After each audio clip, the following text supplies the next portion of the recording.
안녕하세요. 아키폴리오입니다. 오늘은 138회 건축시공기술사 1교시 문제를 중심으로 이번 시험이 어떤 성격과 흐름을 가지고 있었는지를 조심스럽게 정리해보려 합니다. 시험을 이미 보신 분들께는 내가 쓴 답안을 돌아보는 기준이 될 수 있고, 이제 준비를 시작하시는 분들께는 이 시험의 전반적인 방향을 이해하는 데 도움이 될 수 있을 것 같습니다.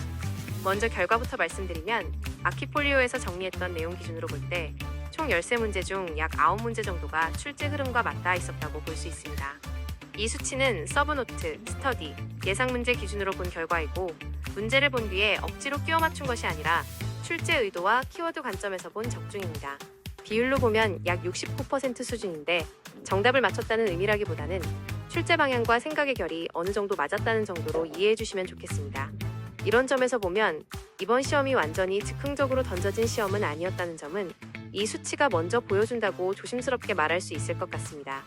다음으로 이번 시험은 신유형이 많았다는 이야기가 있었는데, 문제를 나눠보면 기출 성격의 문제가 약 7문제, 신규 유형 문제가 약 6문제 정도로 볼 수 있습니다. 신규 유형이라고 해서 완전히 처음 보는 문제라기보다는 기출 개념을 다른 각도에서 묻거나 정리 방식을 바꾼 문제가 상당수 포함되어 있었습니다.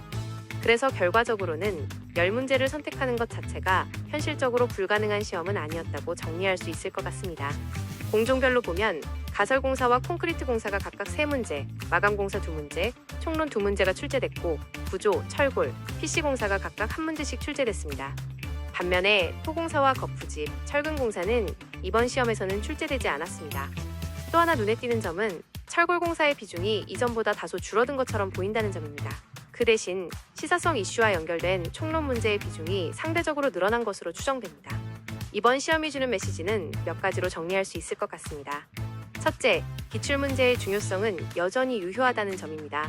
둘째, 시사성 이슈는 점점 더 구조적으로 묻고 있는 시험으로 변해가고 있다는 점입니다. 그래서 준비 방향을 정리해보면 기출문제 정리는 서브노트 중심으로, 시사성 이슈 정리는 구조화된 스터디와 블로그 정리로 이렇게 접근하는 것이 가장 효율적인 방향이 아닐까 생각해볼 수 있을 것 같습니다.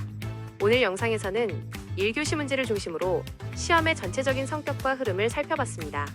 다음 영상에서는 2교시부터 4교시까지의 서술 문제를 대상으로 이번 시험이 어떤 전문 영역과 문제 흐름을 가지고 출제되는지를 같은 방식으로 분석해볼 예정입니다.